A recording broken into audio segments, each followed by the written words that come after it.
Bom dia, Reverendo Paulo. Bom dia, Presbítero Debaldo. Tudo bem com os irmãos? É com muita satisfação que eu estou junto com vocês e junto com todo o povo da nossa igreja para adorarmos ao Senhor. Muito bom dia, Reverendo Gerson. Bom dia, Presbítero Debaldo Júnior. É uma alegria juntos mais uma vez aqui estarmos com o nosso povo, é verdade, cada um na sua própria residência, mas unidos num só coração, para buscarmos a presença do nosso Deus. Bom dia, Reverendo Gerson, bom dia, Reverendo Paulo, muito alegre, né? Também bom dia para os nossos irmãos e irmãs estar aqui, né, neste culto, como o Reverendo Paulo disse, virtualmente, mas unidos em um só coração para adorarmos ao nosso Deus. E para darmos início ao nosso culto, vou fazer a chamada adoração, texto extraído do Salmo 19, os versos de 7 a 11, que assim diz: A lei do Senhor é perfeita e revigora a alma. Os testemunhos do Senhor são dignos de confiança e tornam sábios os inexperientes. Os preceitos do Senhor são justos e dão alegria ao coração. Os mandamentos do Senhor são límpidos e trazem luz aos olhos. O temor do Senhor é puro e dura para sempre. As ordenanças do Senhor são verdadeiras, são todas elas justas. São mais desejáveis do que o ouro, do que muito ouro puro. São mais doces do que o mel, do que as gotas do favo. Por elas o teu servo é advertido, a grande recompensa em obedecer-lhes. Vamos agora ouvir e entoar o cântico Louve ao Senhor.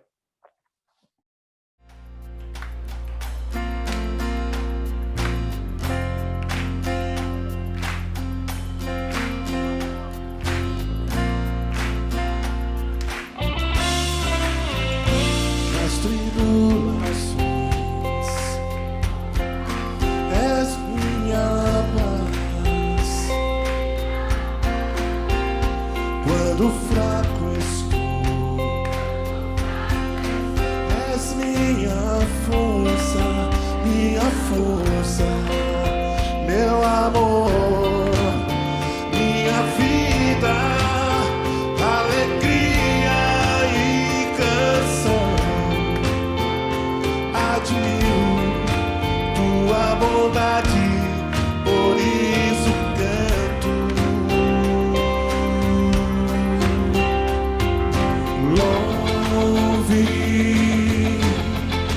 louve ao Senhor,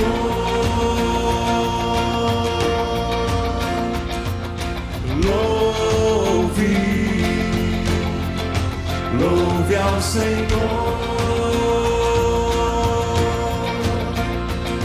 pois Ele é bom, piedoso, é Deus de amor incomparável, Senhor.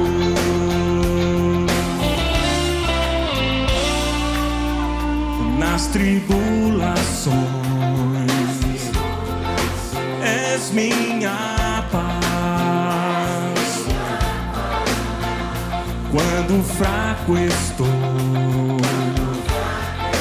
és minha força,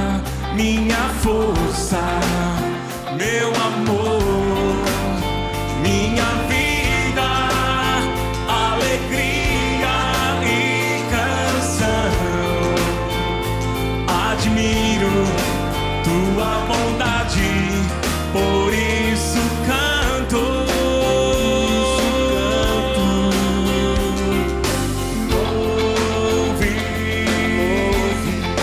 Louve ao Senhor.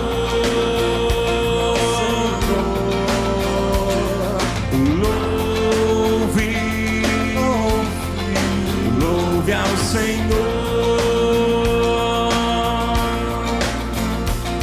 pois Ele é bom, piedoso, é Deus de amor.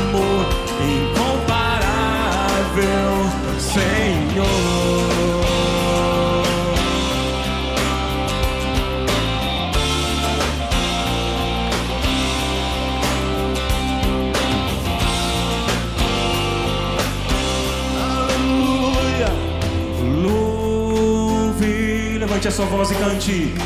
Louve ao Senhor.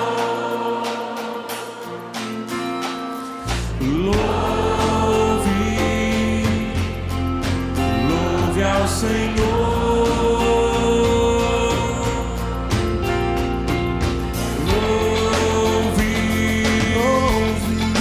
Louve ao Senhor. Que Ele é bom.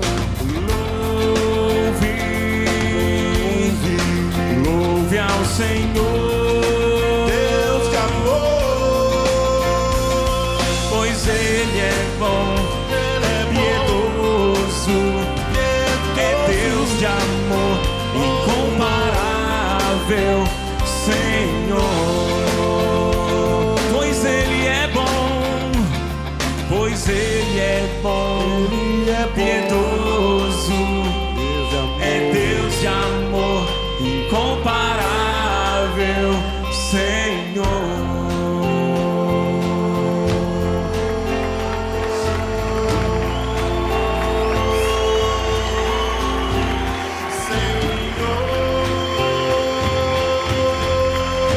Louve ao Senhor. Te louvamos, Deus.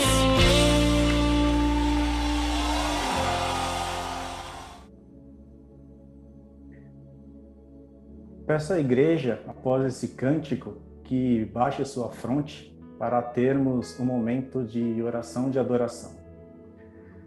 Santo e eterno Deus e Pai, mais uma vez nós nos reunimos, Senhor, para adorá-lo em espírito e em verdade. Que todos os atos desse culto sejam para a honra e glória do seu santo e bendito nome. Tudo isso nós pedimos e já te agradecemos no nome e por amor do Senhor Jesus Cristo. Amém. Após o momento de adoração, nós entraremos no culto no momento de confissão. E para esse momento, nós teremos a chamada confissão, que é um texto extraído do Salmo 19, dos versos 12 a 14, que assim diz: Quem pode discernir os próprios erros? Absolve-me dos que desconheço. Também guarda o teu servo dos pecados intencionais. Que eles não me dominem. Então serei íntegro, inocente de grande transgressão. Que as palavras da minha boca e a meditação do meu coração sejam agradáveis a ti, Senhor, minha rocha e meu resgatador. Salmo 19, que nós acabamos de ler, né, um texto, uma passagem, alguns versos dele, nós teremos agora um momento do cântico. E esse mesmo Salmo 19 também será entoado. Então, com este cântico, nós nos coloquemos diante de Deus, confessando os nossos pecados, como um momento de confissão.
que as palavras dos meus lábios e o meditar do coração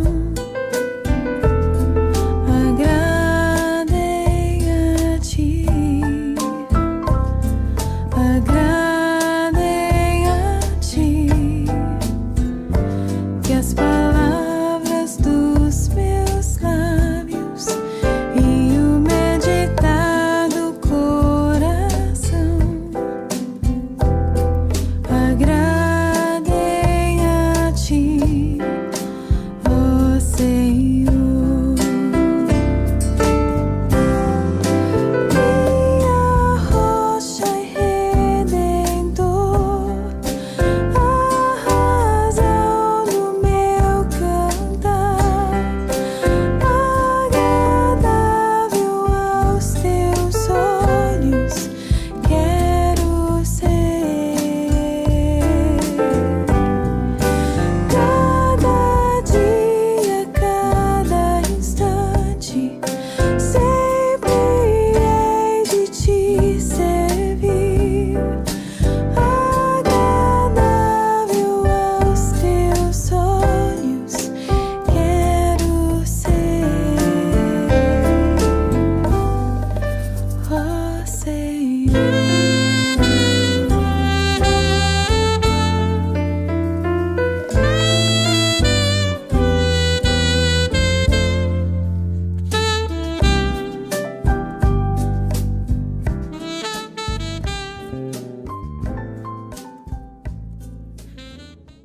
Irmãos e irmãs, vamos mais uma vez elevar o pensamento a Deus em oração. E desta vez vamos fazer uma confissão de pecados. Oremos. Bendito Deus, nosso Pai, nós nos sentimos diante de Ti como o profeta Isaías no passado, quando subiu ao templo para Te adorar. E ele Te contemplou na beleza da Tua santidade. E diante disso ele se sentiu perdido, porque era um pecador, uma pessoa de lábios impuros que habitava no meio de um povo de impuros lábios. Nós nos sentimos da mesma maneira.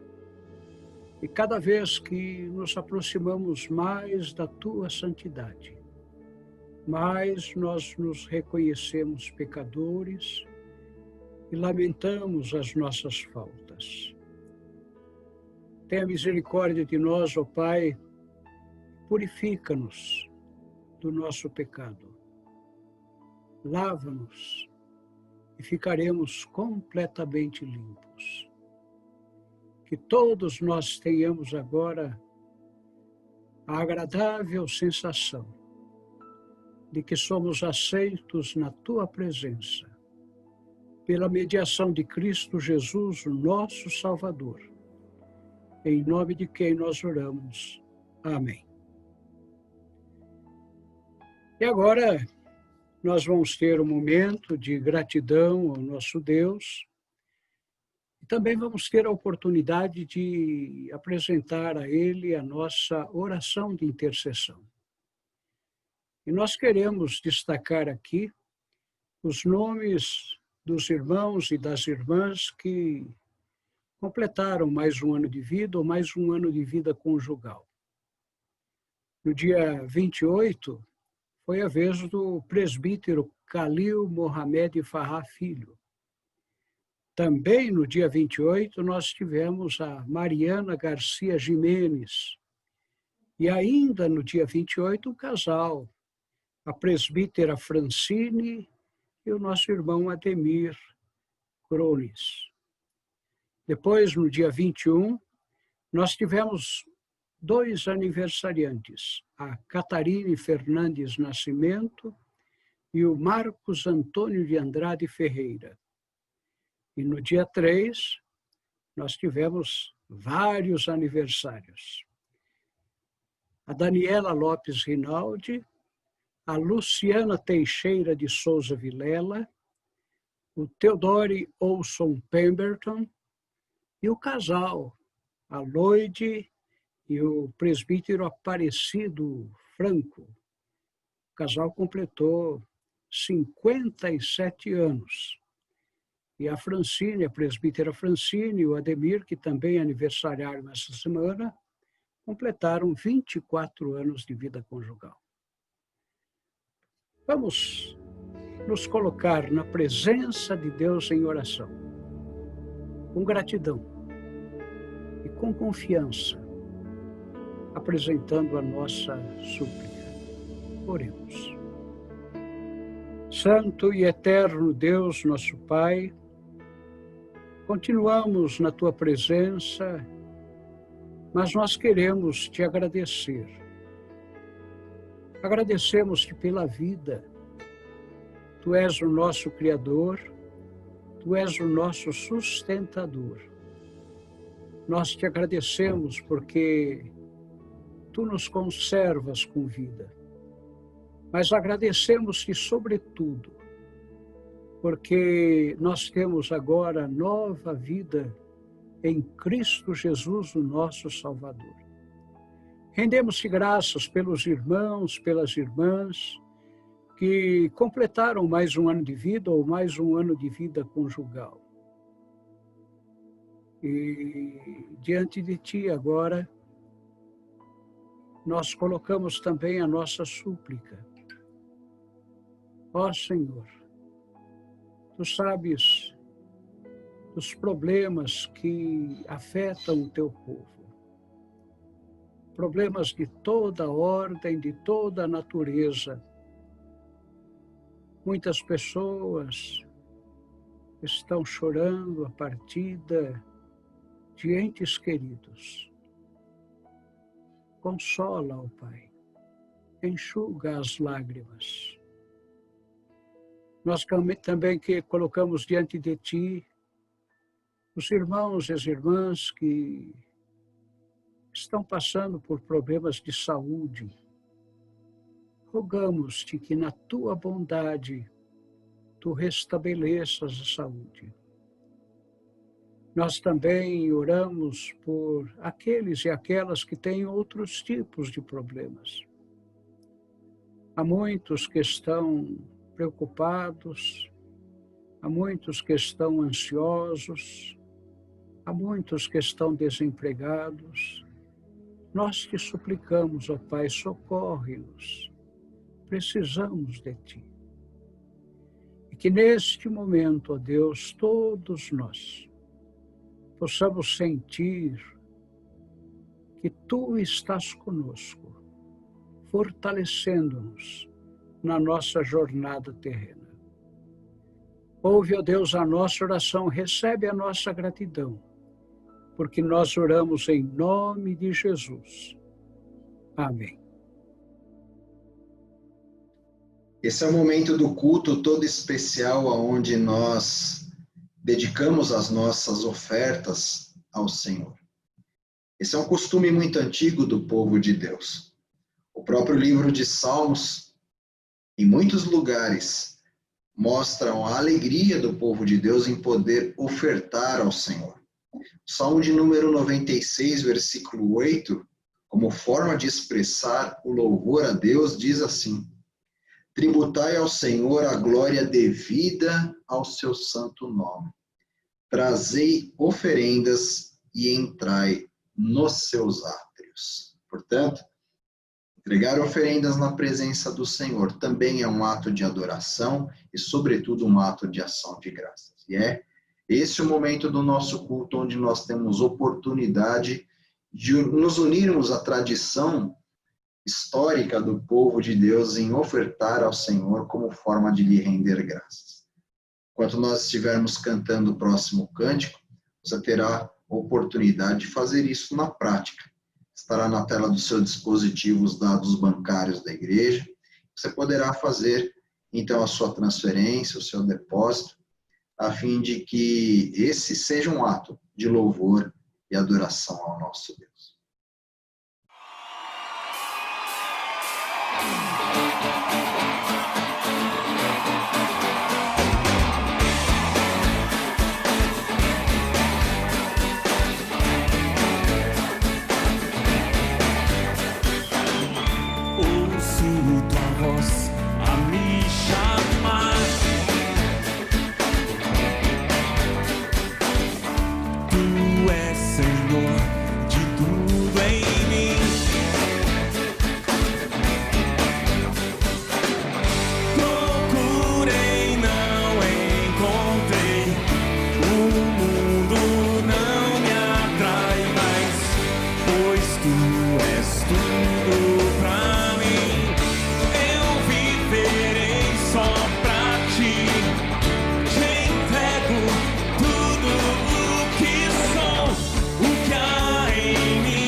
que após exercitarmos a nossa gratidão ao Senhor através das nossas ofertas, vamos então consagrar ao Senhor este ato. Vamos orar ao Senhor e também vamos, desde já, pedir que o Senhor esteja nos iluminando para a mensagem que será entregue a seguir. Oremos. Amado e bondoso Deus, nós nos apresentamos em plena confiança ao Senhor. Sabemos que Tu és aquele que comanda todos os detalhes da nossa vida e por isso, Senhor, no ato de lhe render graças, nós não devemos nos esquecer de nenhum só dos Teus benefícios. Uma das formas que temos de expressar essa gratidão é através das nossas ofertas. Que o Senhor as receba, ó Deus, como prova do nosso amor por Ti e reconhecimento das Tuas divinas providências sobre a nossa vida. Pedimos a Deus que o Senhor dê sabedoria àqueles que estarão administrando esses recursos, a fim de que o Teu nome seja exaltado através deles. E cada oferta depositada, Senhor, seja revertida em planos específicos para a expansão do Teu Evangelho na nossa cidade. E verdadeiramente o Teu nome continue a ser exaltado de modo magnífico entre os homens, através de nós. Prepara-nos, Senhor, para a reflexão da Tua palavra que teremos logo a seguir. Que o Senhor ilumine o nosso coração e nos conduza num caminho seguro a uma reflexão que possa nos colocar aos Teus pés, buscando no Teu Espírito um coração revigorado, aquecido, pleno de confiança no Senhor, para que possamos trilhar a dura jornada tendo conosco a Tua divina companhia. Fica conosco, nós oramos em nome de Jesus. Amém. Eu quero convidá-lo, nesse momento, então, a localizar na sua Bíblia o texto que nós estaremos utilizando para a nossa reflexão nesta hora. Mais uma vez eu vou buscar a minha Bíblia em papel e vamos então localizar o texto no primeiro livro dos Reis, de Israel, capítulo 18, onde nós leremos dos versículos 41 até o versículo de número 46. O texto diz assim: Então disse Elias a Acabe: Sobe, come e bebe, porque já se ouve ruído de abundante chuva. Subiu Acabe a comer e a beber. Elias, porém, subiu ao cimo do Monte Carmelo e, encurvado para a terra, meteu o rosto entre os joelhos e disse ao seu moço: Sobe e olha para o lado do mar. Ele subiu, olhou e disse: Não há nada. Então lhe disse Elias: Volta. E assim, por 7 vezes, o moço voltou. À 7ª vez disse: Eis que se levanta do mar uma nuvem pequena, como a palma da mão de um homem. Então disse ele: Sobe e dize a Acabe: Aparelha o teu carro e desce, para que a chuva não te detenha. Dentro em pouco, os céus se enegreceram com nuvens e vento, e caiu grande chuva. Acabe subiu ao carro e foi para Jezreel. A mão do Senhor veio sobre Elias, o qual cingiu os lombos e correu adiante de Acabe até a entrada de Jezreel. Amém. Texto que mostra um episódio na vida do profeta Elias, repleto de simbolismos e significados, para que conversemos nesta manhã sobre um assunto muito oportuno. Se eu tivesse que dar um título para o meu sermão, E muitas vezes, quando eu estou no púlpito da igreja, eu brinco com essa expressão, porque quando eu digo se eu tivesse que dar um título para esse sermão e pronuncio a minha sugestão, nada mais eu estou fazendo do que dar um título ao sermão, eu chamaria de Quando a aridez chega à alma. Quando a aridez chega à alma. E essa situação é uma situação que pode acometer todas as pessoas. Assim como acometera o povo de Deus nos dias de Elias, também todos nós estamos sujeitos a essa situação. Você pode buscar a tradução, o significado desse termo aridez num bom dicionário e você encontrará sinônimos próximos a algo como sede, secura, não é? Aridez, ela denota uma situação desértica por si só.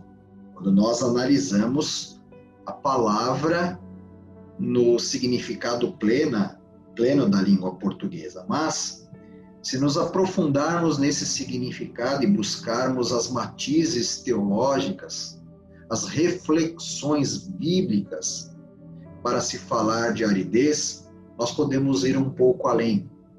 Não perdendo esse eixo semântico, claro, mas nos aprofundando dentro daquilo que a Bíblia nos traz e que nos revela alguns significados profundos à alma humana.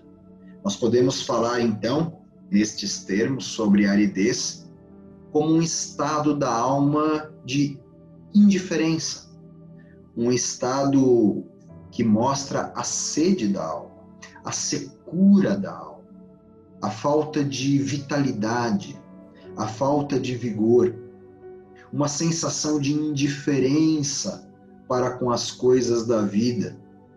Portanto, para aqueles que realmente são fiéis a Deus, a aridez como um estado da alma é algo extremamente temido, porque uma vez acometido por um estágio de aridez da alma, a comunhão com Deus é frontalmente afetada.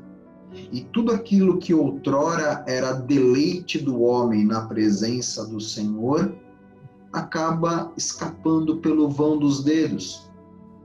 Veja só, por exemplo, uma expressão do salmista no Salmo 63, versículo 1, uma expressão de verdadeiro temor por uma possível situação de aridez da alma.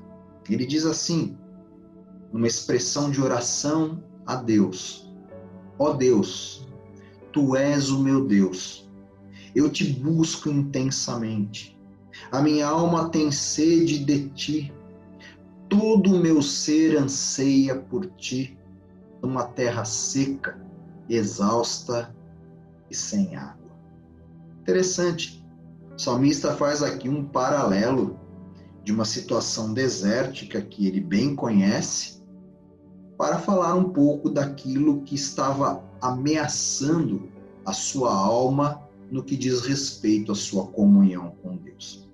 E a verdade, meus irmãos, é que se nós não vigiarmos, facilmente podemos ser dominados por esse mórbido e infrutífero sentimento. Mas a boa notícia é que há caminhos para evitá-lo.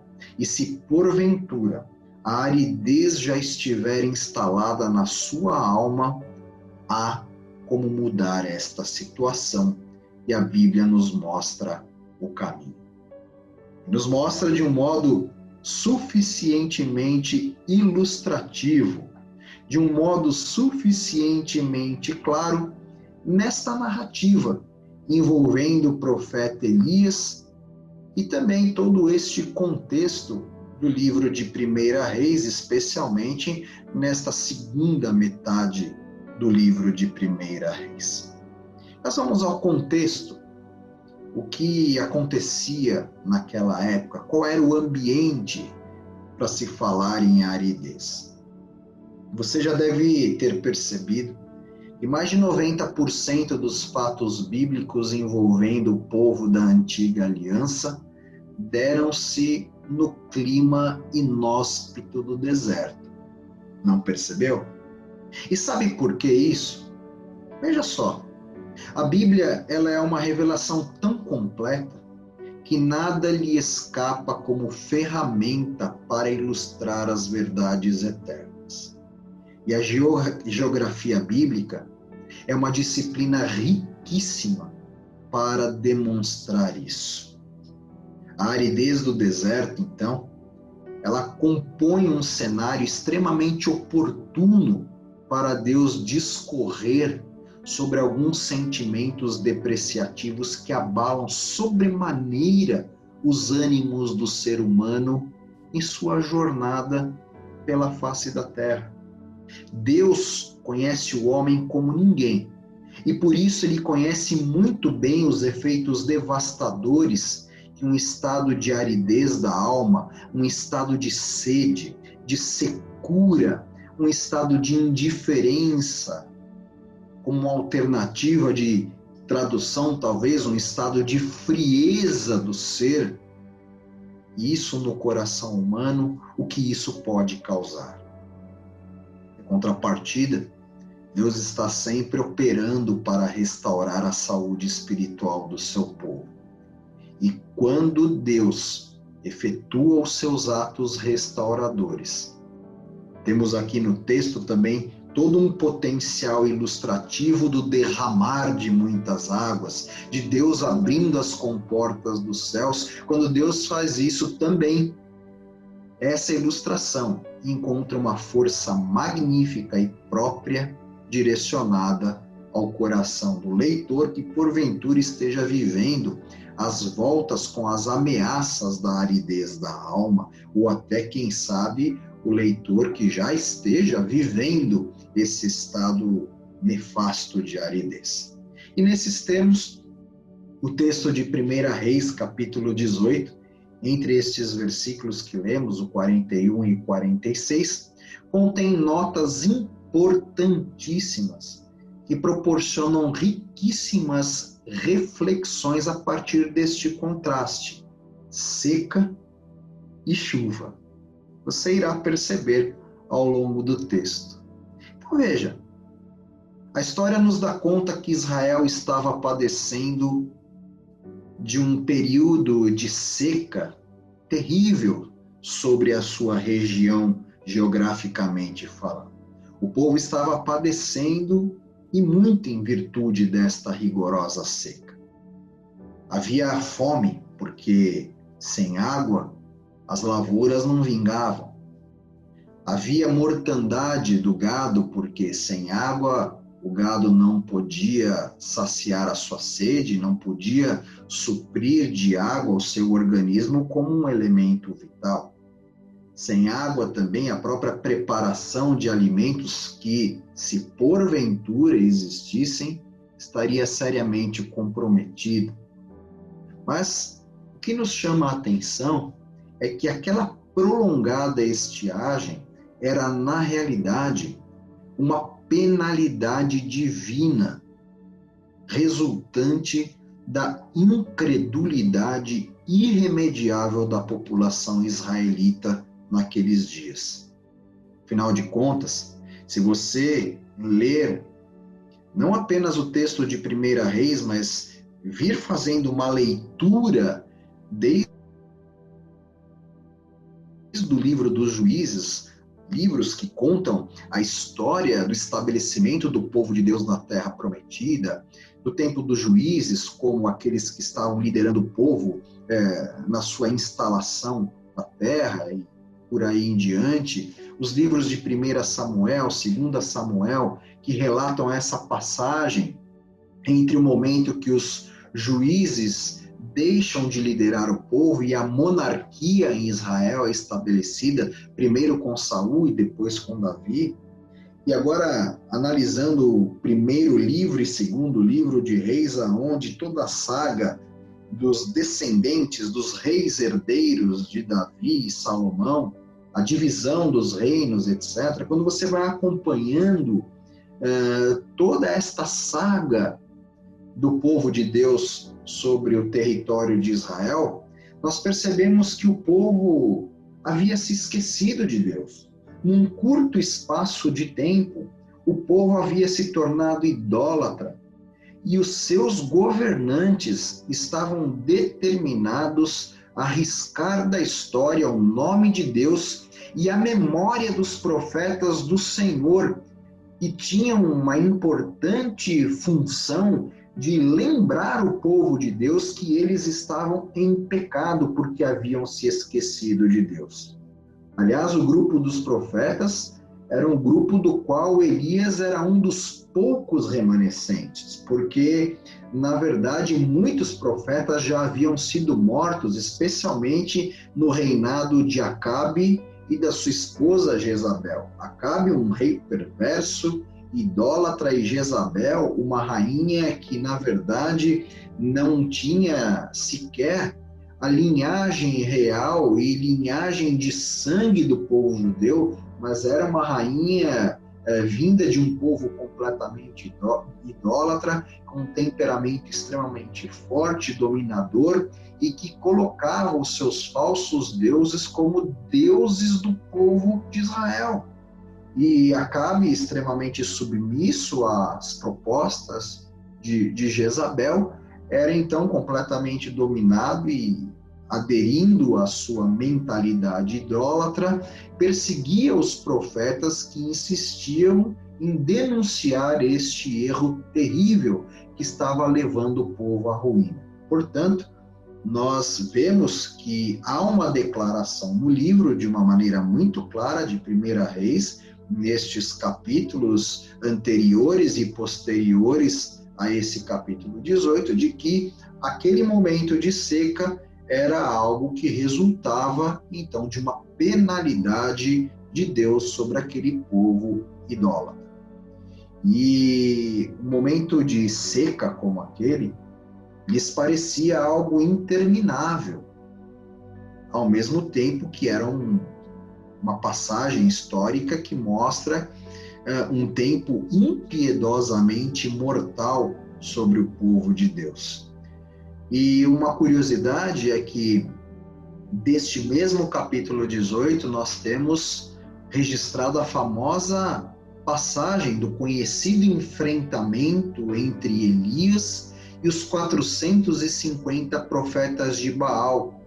Um episódio que culmina numa visível e miraculosa afirmação de Deus como o único e soberano Senhor sobre a terra, bem como o consequente arrependimento do povo e a sua disposição, ainda que breve, não se engane, de voltar o seu coração novamente para Deus. E quando isso acontece, quando os profetas de Baal são envergonhados, inclusive são mortos por sua idolatria, quando o povo reconhece que o único Deus soberano sobre a terra é o Deus de Israel, e aí se prostram diante do Senhor em adoração e reconhecimento, então Deus determina o termo para aquela seca.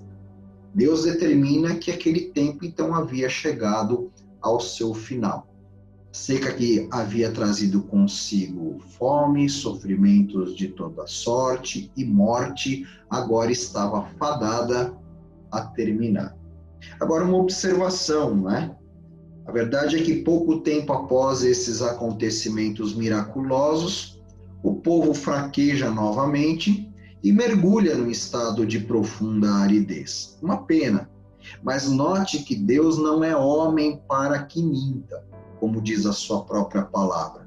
E em sua integridade, ele jamais retrocede em seus atos de misericórdia. Portanto, mesmo sabendo o que aconteceria, que aquele povo voltaria a um estado de aridez da alma, Deus ainda assim não voltou atrás na sua palavra e derramou uma chuva revitalizadora sobre tudo e sobre todos, sobre aqueles que criam e também sobre aqueles que não criam. Queria trazer então uma aplicação para a nossa realidade hoje, a partir desta narrativa tão vívida a respeito dos fatos. Note uma coisa. Note que quando a aridez da alma nos seres humanos solapa a vida frontalmente, as pessoas acometidas por esta aridez acabam se tornando tardia em crer em muitas coisas da parte de Deus. Como, por exemplo, crer num reavivamento da parte de Deus sobre a nossa alma murcha, seca, fria. Ainda que as pessoas vejam verdadeiros milagres, demonstrações de poder e outrora tivessem sido convencidos da soberania de Deus sobre a face da terra, do seu infinito amor e da sua misericórdia, muitas vezes, ainda assim, as pessoas ciclicamente acabam caindo num estado da aridez da alma. E o pior, ao cair num estado de aridez da alma e não reagirem na presença de um Deus que outrora lhes mostrara grandes feitos, acabam por apostatar da fé, acabam por desapontar profundamente a Deus. Veja, a aridez, quando ela se instala na alma, ela cria um ciclo de declínio que constata, então, a morte em vários setores da existência. A aridez acaba por trazer áreas de morte na nossa espiritualidade, nas nossas emoções, nos nossos relacionamentos e até mesmo na nossa integridade. Quando a pessoa está profundamente acometida por um estado de aridez espiritual, então ela acaba se acostumando com isso.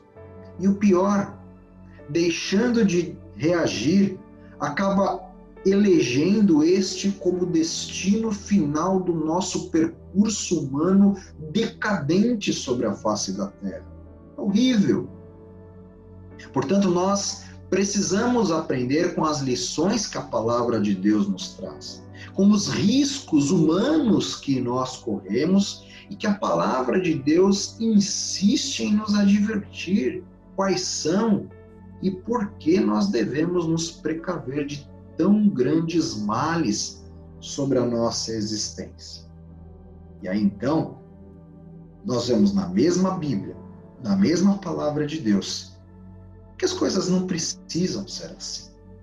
Nós não precisamos nos autocondenar a um percurso humano decadente e árido sobre a face da terra, num processo paulatino de distanciamento da nossa comunhão com Deus. Não precisa ser assim. Agora, sabe por que normalmente isso acontece? Porque normalmente nós mergulhamos num estado de aridez da alma. O texto bíblico nos explica.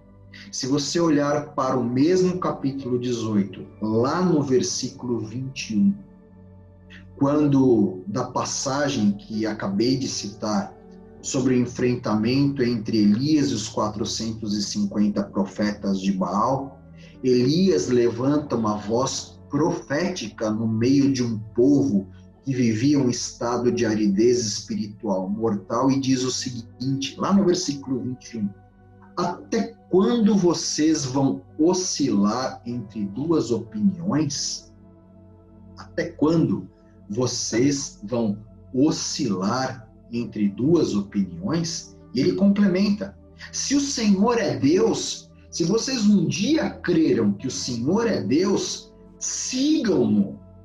Mas por outro lado, se vocês acham que Baal é quem é Deus, então sigam Baal. O povo envergonhado, irmãos, nada respondeu, porque eles sabiam que o verdadeiro Deus era Israel, mas eles estavam com a mente dividida. E a sua mente dividida ocasionou um processo terrível de escassez de fé, de falta desse material básico da nossa alma para termos comunhão com Deus. E aí então eles começaram a ter o desejo de servir a dois senhores, Deus e Baal. O resultado disso foi o quê? Mornidão, descuido de uma vida de devoção rica. O povo perdeu o ânimo de orar sem cessar na presença de Deus. O povo perdera o brilho nos olhos na sua adoração ao Senhor. O povo perdeu a vontade de conhecer Deus através da sua palavra. O povo abriu mão dos meios de graça que os aproximava do Senhor, e aí então começaram a sofrer um processo de empobrecimento da sua comunhão com Deus, e isso acontece conosco, irmãos. Quando a nossa mente está dividida, quando nós estamos oscilando entre dois pensamentos, é um passo muito pequeno para passarmos a servir a dois senhores, servir Deus e Baal, e ao final das contas abandonarmos Deus completamente e seguirmos falsos deuses que vão se levantando na nossa vida, não apenas com o nome de Baal, mas com muitos outros nomes que nós bem sabemos quais são. Nós entramos num estado de mornidão, nós nos descuidamos da nossa vida rica de oração, de leitura da palavra de Deus e dos meios de graça, e nos tornamos pobres, cegos e nus, para usar uma expressão de dor do salmista quando foi acometido de um estado de aridez da sua alma. Mas, como eu já disse ainda há pouco, não precisa ser assim. Deus mostra que, se por um lado nós podemos provocar um estado de seca, de aridez sobre a nossa alma, veja, nós podemos provocar. Deus não provoca esse estado na nossa alma. Muitas vezes as consequências disso se refletem em desertos da nossa vida. Mas Deus não semeia aridez na alma de ninguém. Deus, na verdade, está preocupado, como nos mostra muito bem o texto, em derramar chuvas, um verdadeiro aguaceiro de bênçãos sobre a vida daquele que tem uma comunhão vigorosa. Essa história de viver em aridez da alma não é produto das mãos de Deus. É produto, sim, dos nossos próprios atos de distanciamento do Senhor. O que Deus tem para nós é chuva. É chuva. A seca é prejuízo na alma daquele que cocheia entre dois pensamentos e que tem o coração longe de Deus. Portanto, a saga de Elias, neste capítulo 18 do primeiro livro dos Reis de Israel, nos esclarece algumas coisas muito interessantes. Muitas vezes, meus irmãos, nós nos descuidamos até o ponto de chegar ao estado da aridez da alma. E aí você precisa tomar, então, todas as precauções possíveis. Você precisa prestar muita atenção como você anda. Não pode oscilar entre dois pensamentos. Isso não é desejável na presença de Deus. É interessante nós vermos muitas vezes uma multidão de povo dentro da igreja cantando chuvas de bênçãos nós queremos, chuvas mandadas dos céus. Mas é interessante que muitos não têm chuvas de bênção sobre a sua vida. E sabe por quê não tem chuvas de bênção sobre a sua vida? Porque muitas vezes estão mergulhados num estado de aridez da alma, que essas pessoas não oram pelas chuvas de bênçãos. Essa é a questão. Nós queremos chuvas de bênçãos de Deus? Queremos. Mas nós precisamos orar por isso, pedir a Deus, ter comunhão com Ele. E a verdade é que muitas vezes nós não temos isso porque normalmente nós deixamos de orar por isso. Outra coisa, muitas vezes nós não sentimos a nossa alma ser avivada, nós não sentimos uma alma que é algo ou um elemento vigoroso dentro do nosso ser, porque nós não esperamos por isso, nós sequer desejamos isso. Aliás, tem muita gente que não sabe nem do que se trata, ter uma alma avivada, viver o vigor verdadeiro de uma alma que vibra, uma alma vibrante em alegria na presença do seu Deus. Muitos não sabem o que é isso porque não buscam isso e nem querem isso. Muitas vezes também nós não vemos esse aguaceiro vindo das comportas dos céus abertas sobre nós, porque sequer nós reconhecemos que o nosso Deus, que o Deus a quem nós pretendemos servir, é aquele que pode nos fornecer a qualquer momento esse verdadeiro aguaceiro, a famosa, numa linguagem bíblica, chuva serôdia, a chuva do final de uma estação de águas que rega as lavouras e encharca o solo por um grande período. Há muitas imagens ricas na Bíblia para falar sobre bênçãos de Deus e usam a expressão chuva e aguaceiro para falar. A verdade é que quando nós estamos com a aridez da alma sendo desenvolvida sorrateiramente, nós mal sabemos sobre isso ou queremos isso. Nós nos tornamos indiferentes com relação a essa grande oportunidade que Deus nos dá. Portanto, meus irmãos, eu quero finalizar dizendo que nós vemos, constatamos, lemos e até criamos a imagem da narrativa na nossa mente sobre os dias de Elias. E é interessante que nós vemos que essa história, no tempo tão distante de nós, essa é a verdade, né? Uma história que está distante de nós, não apenas geograficamente, mas no tempo, nós percebemos o quanto elas podem se tornar comuns e atuais, porque todos nós estamos sujeitos a esse mesmo estado de aridez espiritual que vivia o povo nos dias de Elias. E mais uma vez eu digo, mas não precisa ser assim. Aliás, Deus não quer que seja assim. Se Deus não estivesse preocupado com isso, Deus não tinha registrado na sua palavra toda essa história para mostrar os estragos que a aridez espiritual podem causar no coração do homem e o quanto ele está pronto e é poderoso e soberano para reverter essa situação. O quanto Deus deseja, muito pelo contrário, abrir as comportas dos céus para nos abençoar. Portanto, eu quero encerrar aqui deixando um desafio para você. Avalie-se no que diz respeito ao estado da sua alma na presença de Deus.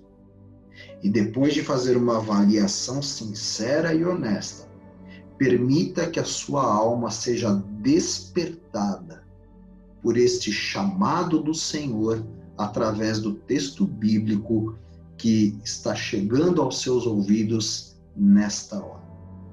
Diga não à aridez da alma. Rejeite isso. Deixe de ter a sua mente dividida. Deixe de cochear entre dois pensamentos.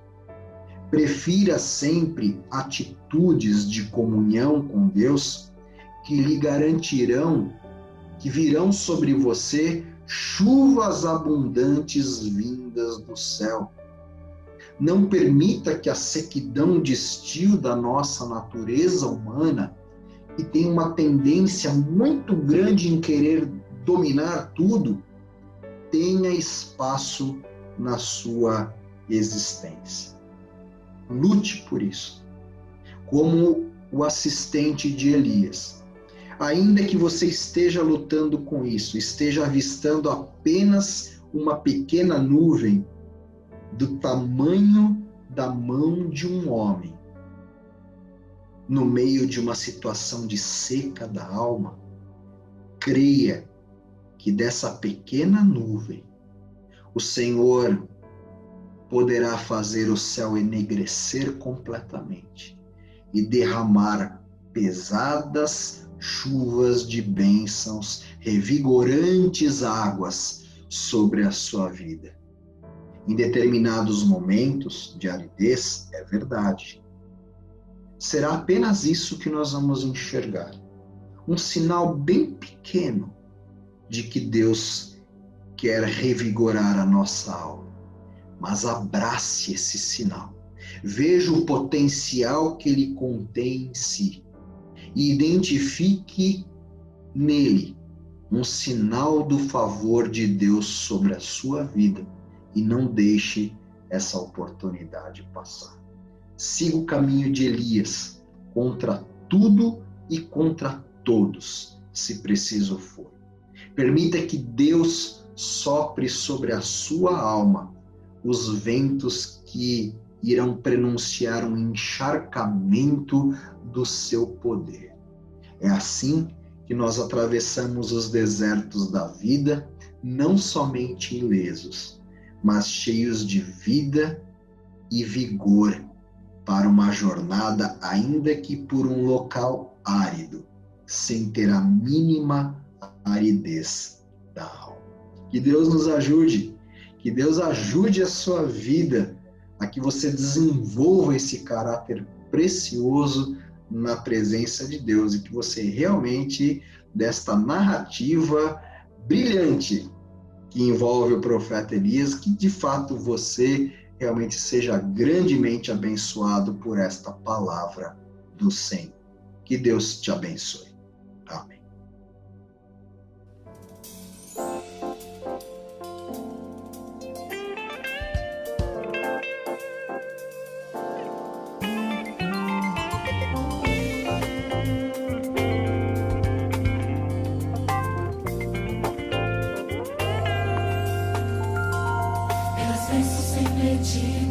Por amigos e irmãos, por cuidar da nossa vida, pelas obras de tuas mãos te adoramos, nosso Criador. Pelo pão de cada dia, pela chuva e pelo sol, porque és estrela guia, nossa bússola e farol te adoramos. Deus de amor, erguemos nossa voz em gratidão a ti, Senhor.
edificados e alimentados pela palavra que procede da boca do Senhor, nós estamos chegando ao final de mais um culto, mas queremos lembrar que próximo domingo é o dia 11 de outubro, é o segundo domingo do mês, é o dia em que iremos celebrar mais uma vez a ceia do Senhor.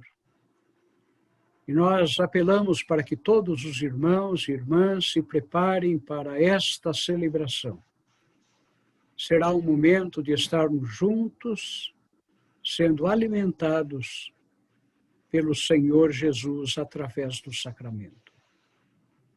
Vamos agora caminhar para o encerramento do culto, fazendo juntos a oração do Senhor, e a seguir seremos despedidos com a bênção que será impetrada pelo reverendo Paulo. Façamos a oração que Jesus nos ensinou. Pai nosso que estás nos céus, santificado seja o teu nome. Venha o teu reino, seja feita a tua vontade, assim na terra como nos céus. O pão nosso de cada dia nos dá hoje, e perdoa as nossas dívidas, assim como nós perdoamos aos nossos devedores. E não nos deixes cair em tentação, mas livra-nos do mal, pois teu é o reino, o poder e a glória para sempre. Amém. Recebei a bênção. E que o Senhor te abençoe e te guarde. O Senhor faça resplandecer o seu rosto sobre ti e tenha misericórdia de ti. Que o Senhor sobre ti levante o seu rosto e te dê a paz. A bênção do Deus Pai, Filho e Espírito Santo. Amém.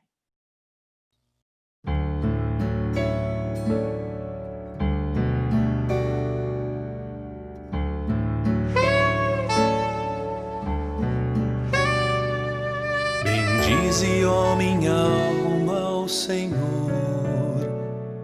Tudo que há em mim, bendiga ao seu santo nome. Bendize, ó minha alma, ao Senhor. Não te esqueças de nenhum só de seus benefícios. Bendize, ó minha alma, ao Senhor.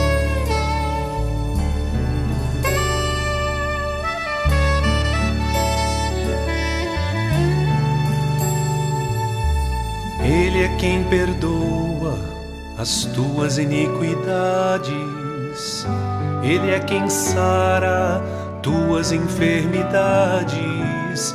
Ele te salva da morte e te coroa de graça e misericórdia. Bendize, ó minha alma, ao Senhor.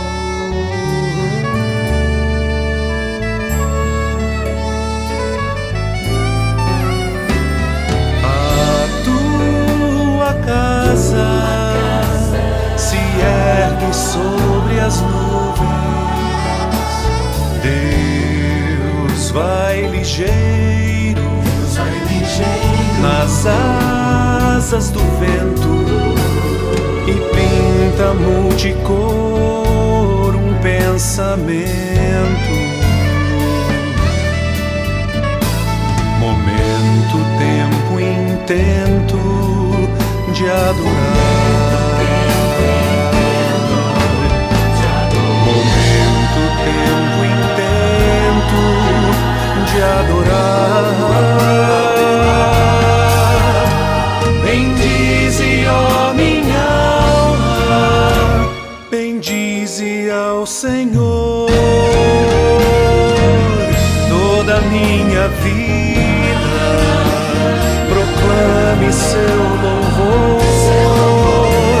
Bendize, ó minha alma, bendize ao Senhor, para sempre penhorada ao seu imenso amor.